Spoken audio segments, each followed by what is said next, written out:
Good morning, Tony Datino, and my goodness, it is hard to believe it's January the 19th.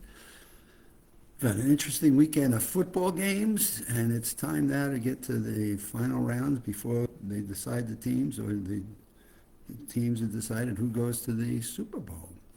So things are moving along, and it's hard for me to believe that we've gone through almost 3 weeks of January. It seems like yesterday was New Year's, and the memories of New Year's and what we did and the commitments we've made and the resolutions are now 3 weeks into hopefully action. And during that, as we flip the calendar, we start getting emails to the USA Memory Championship website about the 27th USA Memory Championship. And when are we going to have it? And what will the activities be? And how do we register? So it's wonderful that without promoting it at this point, we're getting a number of inquiries about it. And I always like to advise people, we obviously need to get to our friends in Australia that run the online games for us. So now we need to contact our partnership there. And from that, we then get a date for when we will be able to host the online games. And that brings us to our qualifying events. And the qualifying events are our numbers, our names and faces, our list of words. And from those events, we select the top 12 people, and we usually have two alternates that will come to the live event, which we will now reach out to Full Sail University and start working on their calendar for late August and maybe early September as to what their bookings are. And sometimes that takes a little bit of a challenge because they're still in the current school year, and we've got to wait till the calendars flip and we get to the next school year. So we need to also book a date for when people will need to come to the live competition, where we put 12 people up on a stage and we have them go through the events of the tea party, deck of cards, and decide who our champion is. And so there's a lot of preparation that we go through, and I have to thank Karen Pinson, who has just been enormously beneficial to making this work. I mean, she's the one that gets the registrations and gets all of the questions that we get from the mental athletes, and she then hosts the mental athletes. She puts the games together. She organizes the sequencing of those, the scoring. And so there's a lot of coordination and planning that we usually start to do at the end of January. So we're kind of right on time with the requests we're getting, though we haven't gotten to our partner in Australia and or our Full Sail University schedule yet, to be able to give people specific dates. And so that's obviously always important for people to make their travel plans and any hotel accommodations. Now, the July event that we usually schedule gives them about 4 weeks for what we call long-term memory. So in our final event, or in our finals that we do at Full Sail, we have given the mental athletes 500 to 600 pieces of information to remember, and we give them questions about that information at the live event, and then that helps them take at least a month period of time. So July to August, we try to give the mental athletes 5 to 6 weeks to study and retain this information that when they're on a stage, we start giving them questions to. And that's the very first event of our finals, because in the past we used to have it as a second and third. And sensibly, a couple of our mental athletes said, look, I'm going to study all this information. I don't want to risk not being in the second or third event if I get eliminated, because what we do is we start with 12. We eliminate 3 people in the first event. We then eliminate 3 more people in the second event. We eliminate 3 more people in the third event. And our final event is the deck of cards. So we have 3 people on stage going through 5 minutes to remember the order of 2 decks of cards.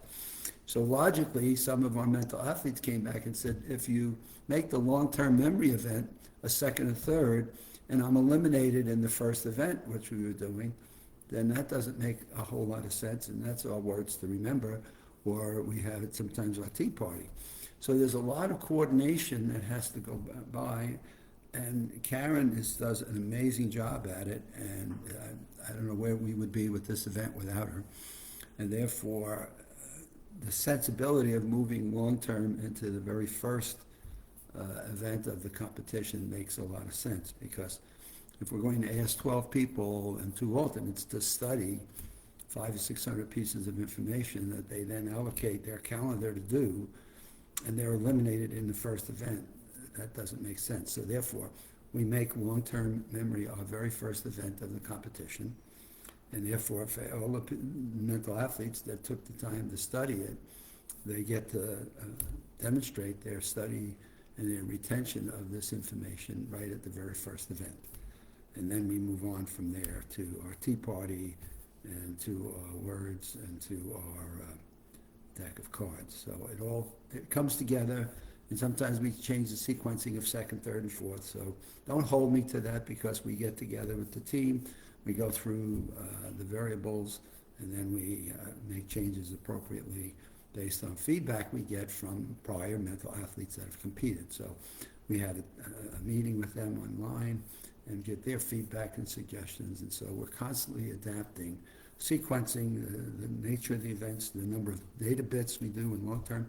The very first time we did that, which was at MIT 2018, we had over 3,000 pieces of information, and it was just amazing how well that event went at the time. However, when we moved the event out of the summer, our finals were then July, and we moved it into late August, September, we had a number of college students going back to college, and it's like, God, I have studies, I've got new curriculum I have to learn.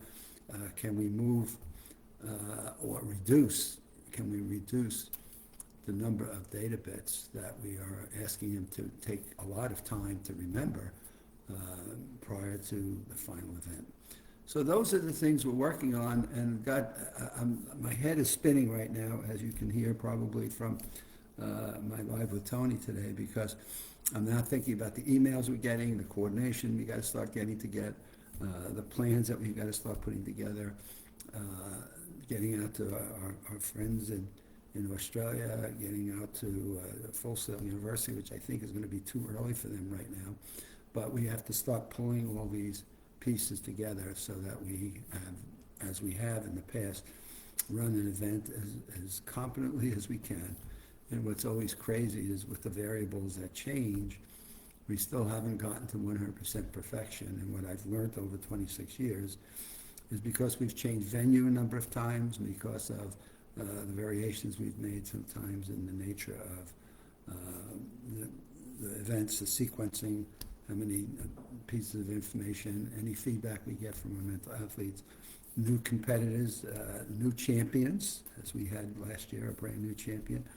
It does take a lot more time than I think people realize, and we're constantly getting feedback from the mental athletes that have competed in the past, and therefore it's not a cookie cutter, and every year brings some new questions and variations to it, and it's not as easy as it looks, though Karen does an amazing job in terms of pulling all those pieces together to make it look as seamless as possible. But I've learned one thing after probably the 5th or 6th year: something happens in life, something happens in the memory competition that makes a little bit of a blip, a little bit of a bump, that makes you to say, how interesting, how fascinating, what do we need to do with this, and how do we make the modifications to make it as pleasurable for the mental athletes as much as we can, recognize their efforts as much as they recognize our efforts, and put on together a production that's worthy of the USA Memory Championship. And now that we're going into our 27th year, there's an expectation that we've got this figured out, and that drives me crazy, since I do a lot of my consulting work with helping organizations be more efficient. I've learned not to get myself stressed and wacky about it, but to take what comes, adjust and adapt, and then move forward so that the mental athletes, who are the stars of the day, get to compete in an event that they've taken time and effort to practice and be a part of, that is meaningful. So we're off and going in the new year, and we will be working on that in the next couple of weeks, start getting information out onto our USA Memory Championship website, and a file of people that have competed. With that, have a good week. Now, we're going to be leaving for a week's vacation. I'm going to try to get back out here on Wednesday and Friday. And in the event that I don't be alarmed. I'm off on taking a 4-day vacation. And we shall see when I either get back or find a Wi-Fi setting and a location at the resort we're at and take it from there. Though it's a bad day to start the vacation because today's only going to be 55 degrees and it's going to be in Florida, which is not going to be much warmer. Have a great afternoon, folks, a great day, and we'll see you in a few days.